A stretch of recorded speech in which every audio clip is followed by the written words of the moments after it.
जो किसान बैठे हुए हैं बॉर्डर पर, उनका तो साफ कहना है जब तक कानून वापस नहीं हो जाते हम घर वापस जाने वाले नहीं हैं। अब जो किसान घर पर हैं उनका क्या रुझान है? उन किसानों को वापस आ जाना चाहिए, सरकार की बात मान लेना चाहिए। 2017 में आपका वोट किसे गया था? अरे वो तो हमने उन्हें दो मोदी जी को। मोदी जी को। हाँ, अब मोदी जी ने खोल दी सबकी धोती। किसानों को तो कोई फायदा नहीं हुआ। किसानों को फायदा नहीं। ना। किसानों ने बीजेपी की सरकार बनवाई, किसान तो बात ठीक है, एक बार गलती होगी कोई बार बार थोड़ी गलती होती रहेगी। अच्छा, जब सरकार मानेगी बात किसानों की तो किसान भी सरकार का साथ देंगे, जैसे पहले देते आए आगे भी देंगे। ऐसा नहीं है कि योगी सरकार ही अपना परचम लहराएगी। हो सकता है यहाँ सपा का परचम।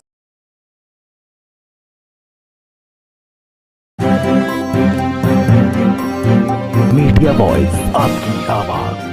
नमस्कार, आदाब। मीडिया वॉइस में आप सभी का स्वागत है। मैं हूं आपके साथ अल्फराज शेख। मीडिया वॉइस की टीम लगातार 2022 विधानसभा चुनाव को लेकर ग्राउंड रिपोर्ट कर रहा है और जानने की कोशिश कर रहा है कि 2022 में उत्तर प्रदेश की जनता किसे सीएम बनाने जा रही है और किन मुद्दों को लेकर इस बार किस पार्टी को वोट डाले जाएंगे। इस वक्त हम उत्तर प्रदेश के जिला संभल में हैं और संभल का ये गांव हंडालपुर है। हंडालपुर की जनता हमारे साथ मौजूद है। ये जो गांव है ये जाट बहुल्य गांव है।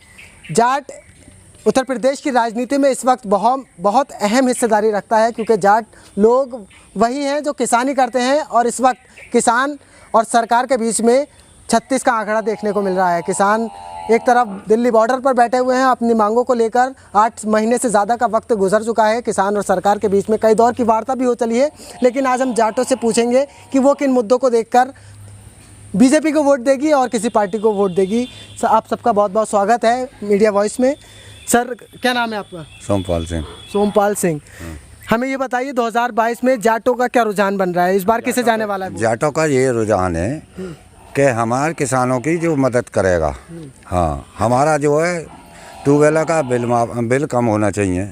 हाँ, और हमारे गन्ना का भी पेमेंट मिलना चाहिए। गन्ना का पेमेंट मिलना चाहिए। हाँ, और पेमेंट नहीं मिला ना, नहीं मिलता। अच्छा, हमारा जो 4 साल हो गए, हमारा जो है अभी तक कोई भाव नहीं मिला कतई। हाँ, उन्होंने कहा कि हम जो है दूना देंगे, उन्होंने अभी तक ना दिया। कोई भाव नहीं बढ़ाया, किसी 10 रुपये नहीं बढ़े आज तक। क्यों नहीं बढ़े? हमें भाव जो है फिक्स मिलना चाहिए, जो हम चाह रहे हैं। हाँ। तो हमारा जो है पूरी जो है मांग पूरी होगी तो उसे ही हम वोट देंगे, उसी सरकार को। अच्छा, अगर योगी सरकार आपको हमारी मांग पूरी करेगी तो हम वोट देंगे उसे। हाँ, मांग हमारी पूरी होनी चाहिए किसानों की। मांग पूरी नहीं करी है योगी सरकार? हाँ, अभी कुछ नहीं करा है। हाँ, काम कैसे कराएं इसके अलावा? हैं? योगी सरकार के काम कैसे रहे 4.5 साल के कार्यकाल? अरे जो है किसानों को तो कोई फायदा नहीं हुआ। किसानों को फायदा नहीं? ना। तो किसानों का रुख बदल रहा है इस बार? अरे मैं किसान बदलेगा। हमारी जो मांग पूरी करें नहीं बदलेगा। हाँ, नहीं बदलेगा। मांग हमारी पूरी करें तो। हाँ भाई, जो हमारी मांगे हैं, धरना लगा हुआ है, मांग रहे हैं। अखिलेश ने 25 रुपये बढ़ाए। हाँ, उन्होंने बढ़ाए। नाम अमन चौधरी। अमन चौधरी। आप कह रहे हैं अखिलेश यादव ने पैसे बढ़ाए हैं, मायावती ने पैसे बढ़ाए, योगी सरकार ने किसानों के लिए कुछ नहीं करा? कुछ नहीं करा, कुछ भी नहीं करा। बताओ क्या करा? कुछ भी नहीं करा। अच्छा, अखिलेश सरकार ने 50 रुपये बढ़ाए, मायावती सरकार ने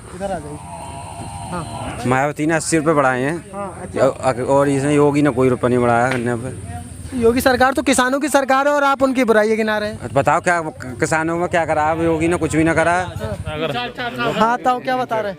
मैं क्या कह रहा हूँ, मैं बैंक में किताब चढ़ाई ना रहे। अच्छा, तो सत्ता हो जब पता ही ना किसानों को चढ़वा रहा हो, मन में आ रही है उन्होंने अपने काट लें।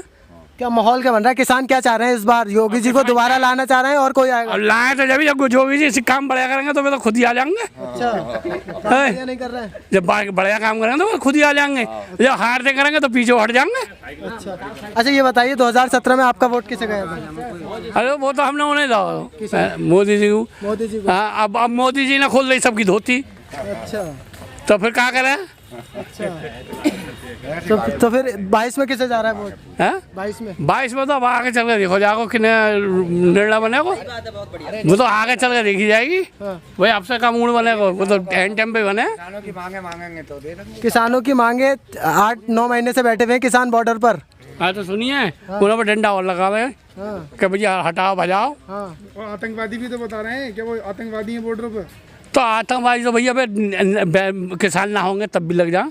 आतंकवादी तो कौन ना रोक रहे। वो कह रहे हैं खालिस्तानी और पाकिस्तानी है वहाँ से जो बैठे हैं। अरे भैया वो ऐसा है, किसान लगाए बैठे हैं ना, चलो अब आतंकबाजी भी आएगा कितने कोना में दिल्ली में, तो बिग किसान रोक रहे हैं उन्हें, क्या पहचान है उन लोगों की। लोगों को ही आतंकवादी कह रहे हैं जो लोग धरना दे करके बैठे हैं, दिल्ली घेर करके बैठे हैं। बोले किसान नहीं है, किसान ना है, वो सरकार कह रही है बोले किसान जो है किसान नहीं है और कोई विपक्ष के लोग हैं ये। चलो साहब वो पच के मान रहे हैं तो कोई बात ही ना है। ओबामा का कौन लोग हैं वो जो बैठे हैं बॉर्डर पर? अब क्या मालूम किले बना रहे हैं वो, जब वो आतंकबाजी उन्होंने बना रहे तो वो तो आतंकबाजी ही रहेंगे। अच्छा, आपकी निगाह में कौन है? अरे तो हमारे लेकिन यहाँ किसान ही है वे सब, किसान ही है। और भाई वहाँ किसान ही पड़े हैं बेचारे साल भर से। 12 दौर की लगभग वार्ता हो चली है, न सरकारी राजी है न किसानी पीछे हट रहा है। तो फिर कौन राजी हो बताओ, तुम राजी कर दो। हल कैसे निकले? ना हल तुम लगा रहो।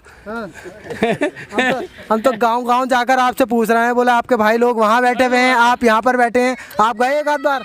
अरे एक बार ना गए भाई, एक बार गए हम, फिर भी है अब हाल गांव तुम पूछते फिर रहे हो, तो यहाँ कौन से जितने हाल से काम चल रहा है भाई। यहाँ तो सभा बैठा पूरी, तो पता चलेगा वो हल लिखा रहे हो वो बोले का है। नहीं, कहने का मतलब ये है वहाँ के जो किसान बैठे हुए हैं बॉर्डर पर, उनका तो साफ कहना है जब तक कानून वापस नहीं हो जाते हम घर वापस जाने वाले नहीं हैं। अब जो किसान घर पर हैं उनका क्या रुझान है? उन किसानों को वापस आ जाना चाहिए, सरकार की बात मान लेना चाहिए। अभी कैसे आ जाएंगे वापस वो सब किसान हैं भाई, सब किसान जब पीछे से उन्हें धक्का देंगे जब तो जमे पड़े हैं वहाँ भाई। सारा तक मांग पूरी नहीं होगी किसान नहीं आएंगे। हाँ बस नहीं कहने का मतलब भाई, पीछे से भी तो ढकेल रहे हैं ना उन्हें।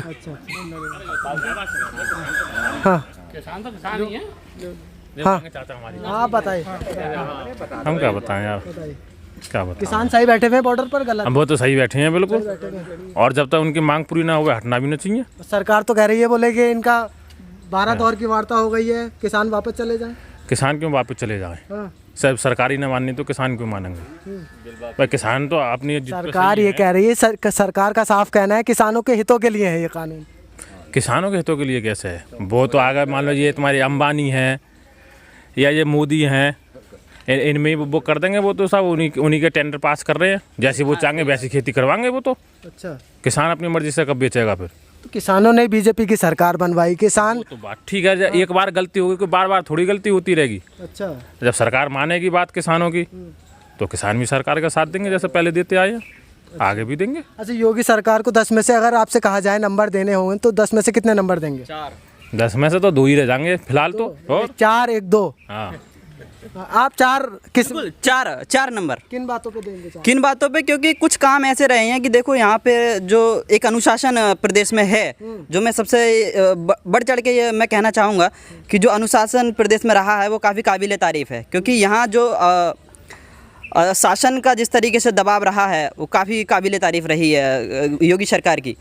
और रही बात बाकी काम की, तो काम इन्होंने सिर्फ कागज़ों पे दिखाए हैं, बाकी काम अगर इस तरीके से हम घूमेंगे दर गांव तो देखने को मिलेगा कि इनके कामों के ज़्यादा बढ़िया नहीं है। क्योंकि इन लोगों ने गुलाम की ओर कदम बढ़ा दिए हैं, जिस तरीके से गुलामी होती है उस तरीके से कदम बढ़ा दिए हैं। आप कह रहे हैं शासन का काम बहुत अच्छा है। आप देख रहे हैं कानपुर में बच्चियों के साथ रेप हो रहे हैं, उन्नाव रेप केस हो रहे हैं, कितने ऐसी वारदातें कितनी निकल कर सामने? देखिए विगत जो और जो दूसरी सरकार थी उससे तो कहीं ना कहीं इस चीज़ का जो परसेंटेज है वो कहीं ना कहीं कम हो रहा है। क्योंकि जो सांप्रदायिक दंगे हैं उस तरीके से दंगे उस लेवल पे नहीं है जिस लेवल पे पहले सपा सरकार में होते थे, ये भी मानना पड़ेगा।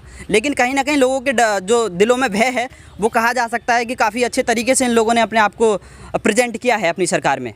कानपुर में अभी परसों की जो वारदात हुई है 2-3 दिन पहले की, कि एक बच्चे रिक्शा वाले को मारा जाता है, बच्ची उसके साथ लगती भी जाती है, रोती भी, उसे कैसे देखते हैं? भाई साहब ये सिर्फ एक स्थायी क्षेत्रीय दंगे हैं।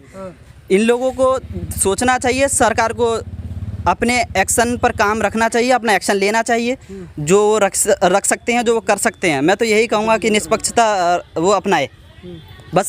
अच्छा, ये राजनीति जो चल रही है हिंदू मुस्लिम, अखिलेश यादव भी कहते हैं बोले हमसे बीजेपी से बड़े हम हिंदू हैं, तो हिंदू मुस्लिम पर वोट डाला जाएगा, विकास को पर? देखिए हिंदू मुस्लिम के ऊपर वोट ना डाला जाए, एक विकास को देखकर और हमारे जो युवा पीढ़ी है उसको देख करके और विकास को देख करके और अपने देश को बचाने के लिए वोट डाला जाए। जब पार्टी वाले खुद कह रहे हैं हम हिंदू बहुत बड़े वाले हैं, फिर देखिए हिंदुत्व एक अपनी जगह है और मुस्लिम अपनी जगह है। ऐसा नहीं है कि अगर यहाँ मुस्लिम है तो उसको देश से बाहर निकाल दिया जाएगा, वो उसको भी सम्मान दिया जाएगा, उसका भी अपना यहाँ एक स्थायित्व है। कि वो भी यहाँ रहने के योग्य है। ऐसा नहीं है कि उसकी आधिकारिकता, उसकी जो भी उसकी मतलब नैतिकता है वो छीन ली जाएगी। नहीं, ऐसा नहीं है। वो यहाँ का है तो यहीं रहेगा। आज़ादी के बाद से जब वो यहाँ है तो यहीं रहेगा। यहीं रहेगा। हाँ। क्या नाम है भाई आपका? आशीष कुमार। आशीष कुमार, आप युवा हैं, आप किस तरीके से देखते हैं योगी सरकार के 4.5 साल के कार्यकाल? कोई कुछ खास नहीं रहा, खास नहीं। क्यों? कुछ खास नहीं है। वजह यह गन्ने का कोई रेट नहीं बढ़ पाया है। अच्छा। किसानों के हित में कुछ करा ही नहीं है। वहाँ किसान दिल्ली में बैठे हैं, 9-10 महीने हो चुके हैं, कुछ उनके हित में कुछ हो ही नहीं रहा। मतलब सभी किसानों के हित में कुछ नहीं हो रहा। कुछ ना कुछ फैसला करें। वहाँ बैठे उन्हें आतंकवादी बताया जा रहा है। क्यों बताया जा रहा है? भाई हमारे देश के हैं वो। अगर ठीक है तुम मान रहे हो आतंकवादी हैं तो उनकी जांच करो, कैसे आतंकवादी हो गए वो? हमारे देश के ही किसान हैं, अन्नदाता हैं, तो कुछ तो उनके हित में करो। गन्ने के रेट आज तक नहीं बढ़ाए योगी सरकार ने। मायावती की सरकार थी, 80 रुपये गन्ने का रेट बढ़ा था। योगी सरकार ने आज तक नहीं बढ़ाया। और ऊपर से बोलते हैं कि अगर गन्ने का रेट बढ़ता है तो जो फैक्ट्री के मालिक हैं उनकी कमर टूटेगी। क्या इस गन्ने में किसान की कमर नहीं टूट रही है? सरकार का तो साफ कहना है किसानों के हितों के लिए है, किसानों के समझ में नहीं आ रहा। नहीं, जब हितों के लिए है, जब किसानों को नहीं चाहिए, हमें नहीं आ रहा पसंद, जो चीज़ हमें पसंद नहीं है वो ज़बरदस्ती दोगे क्या आप? किसानों को नहीं आ रहा, किसानों को फ़ायदे समझाओ। जब फ़ायदे किसानों को नहीं मिल रहे उस चीज़ से तो किसान मना कर रहे हैं। तो क्या 2022 में किसान किधर जा रहा है? क्या रुख है किसानों का? किसान बीजेपी जो है 2022 में मुँह केवल गिरने वाली है, देख लेना आप। किसान जो है वो आरएलडी को वोट करेगा, खुला करेगा। समाजवादी पार्टी के गठबंधन से ही करेगा, तभी सरकार चल पाएगी। क्योंकि ये जो लोग हैं ये अपनी मनमानी चलाते हैं, बीजेपी वाले। अच्छा, मायावती को कहाँ देखते हैं आप? मायावती भी एक तरह से दूसरे तीसरे लेवल पे सही हैं, अपनी जगह जहाँ होना चाहिए उन्हें। लेकिन अगर वो गठबंधन करती हैं मायावती आरएलडी के साथ तब भी कोई दिक्कत नहीं है। गठबंधन तो कर चुके हैं आरएलडी, कोई दिक्कत नहीं है। हाँ। गठबंधन कर चुके हैं, कोई दिक्कत नहीं है। गठबंधन की सरकार बनेगी, कुछ होगा, देश के विकास होगा सही से। अच्छा, किसानों के बारे में कुछ चंद्रशेखर आज़ाद आ रहे हैं अपनी आज़ाद पार्टी लेकर, तो वो तो कुछ खास नहीं है, उनका तो कोई दिक्कत नहीं है। गठबंधन ही करेंगे, वो भी गठबंधन नहीं करेंगे, कोई अकेला वो तो कर नहीं पाएंगे। करने वाले हैं भाई। आ जाओ, आगे आ जाओ। हाँ जी, चंद्रशेखर कितना वो रखते हैं उत्तर प्रदेश? भाई साहब वो अपनी काफ़ी एक अच्छी जो छवि लेकर उभर रहे हैं, युवा नेता हैं। और देखिए वो अगर जब आते हैं तो मैं कहूँगा कि वो भी बहुत बहुत बड़ा बैकग्राउंड उनका है। और वो भी जो युवा पीढ़ी को मतलब अपने साथ लेकर चल रहे हैं और जो सपने दिखा रहे हैं, उससे ये कहा जा सकता है कि वो अपनी पीएम की कुर्सी तक को मतलब हिलाने की कोशिश में हैं। और बिल्कुल ये बात कहीं भी झूठ नहीं दिखती है। कहीं ना कहीं बहुत बड़ी सत्यता उनकी पार्टी को लेकर के, उनके कामों को लेकर के, उनके एक्शन को लेकर के छवि दिखाई दे रही है, जिस तरीके से उन्होंने काम किए हैं पिछले कुछ वर्षों में। और लोगों का कहना है सिर्फ वोट काटने के लिए आ रहे हैं चंद्रशेखर आज़ाद। देखिए, वोट काटने के लिए नहीं, ऐसा नहीं कह सकते कि आप वोट काटने के लिए आ रहे हैं। वो अपनी पार्टी को, अपने आप को रिप्रेजेंट करेंगे। और जिस तरीके से देखा जाएगा, बता दो तो तुम बताओ भाई। हाँ, ये जो 3 बिल बनाया है ये किसानों के लिए बहुत गलत है। ये जो वापस होने चाहिए। किसे वोट किसे जाएगा उत्तर प्रदेश? वोट तो जो है ये जयंत चौधरी है ना, लोकदल पार्टी वाले, उन्हें ही देगा ये पूरा। अच्छा, पूरा गाँव आरएलडी के साथ है? हाँ हाँ जी। अच्छा, ये यहाँ जाट बरादरी ज़्यादा है और वो सब चौधरी चरण सिंह पार्टी से लगे हुए हैं पहले से। अच्छा। और हमारे ये वकील साहब इनसे मालूम कर लो, अच्छी जानकारी। आप नहीं देंगे? हाँ, जेंट्स को, जयंत चौधरी को जाएगा। हाँ हाँ। देखिए, किसानों और युवा को मद्देनज़र रखते हुए मैं ये कह सकता हूँ कि इस बार जो रुझान है, ऐसा नहीं है कि योगी सरकार ही अपना परचम लहराएगी। हो सकता है यहाँ सपा का परचम भी बहुत आगे रखकर उसको वोट किया जाए, समाजवादी पार्टी, क्योंकि जो इसके काम रहे हैं विगत कुछ वर्षों से सिर्फ कागजी तौर पर ही जनता को दिखाया जा रहा है। बाकी का जो काम है उसको सिर्फ ये नज़रअंदाज करते रहे हैं। और जनता के द्वारा ये चुनी गई सरकार जनता के ऊपर ही तंज कसती आ रही है। उस तरीके से ये कहा जा सकता है कि आने वाले समय में जब विधानसभा 2022 का चुनाव होगा तब इसकी आशंका ये की जा सकती है कि देखिए, बिल्कुल भी ये नहीं कह सकते हैं कि सरकार योगी सरकार ही आएगी। ऐसा नहीं है, सपा सरकार भी अपना परचम बढ़ चढ़कर हिस्सा लेगी। और खासी रुझान इस तरीके का लोगों में दिखाई दे रहा है। किसानों के लिए कितनी आवाज़ उठा रही है समाजवादी पार्टी? देखिए, किसान के लिए समाजवादी पार्टी आगे रही है, पिछले वर्षों में भी आगे रही है। और इस वर्ष में अगर मोदी सरकार ने जो किसान सम्मान निधि योजना के लिए 2000 रुपये दिए हैं, अगर उनको हम ये मद्देनज़र ना रखें, अगर ये कहें कि उस चीज़ का जो इन्होंने प्रेशर है, बिल पर इन्होंने प्रेशर बढ़ा दिया है, सब्सिडी इन लोगों ने मतलब नहीं दे रहे हैं, तो कहने का तरीका यही है कि अभी तक जितनी भी महंगाई ये लोग बढ़ा रहे हैं उससे तो कहीं ना कहीं जनता पे प्रेशर बढ़ रहा है और जनता अपने सुसाइड को लेकर के भी बहुत ज़्यादा चिंतित रहती है। कहीं ना कहीं आए दिन आत्महत्याएं होती रहती हैं किसानों की, तो काफ़ी बड़े लेवल पर किसान को सताया जा रहा है। किसानों को सताया जा रहा है क्या? ऐसी बात तो ना है, किसानों को तो ना सता रहे, हाँ। लेकिन यही है कि बिल उल ज़्यादा बढ़ा रखे हैं। अच्छा, पेमेंट करने का वो टाइम से नहीं करते। अच्छा, तो क्या रुझान है किसानों का? किसानों का तो अभी देखो आगे क्या होता है, क्या होता है बताइए। लेकिन सब तरफ को है अभी तो दिमाग किसानों का भी थोड़ा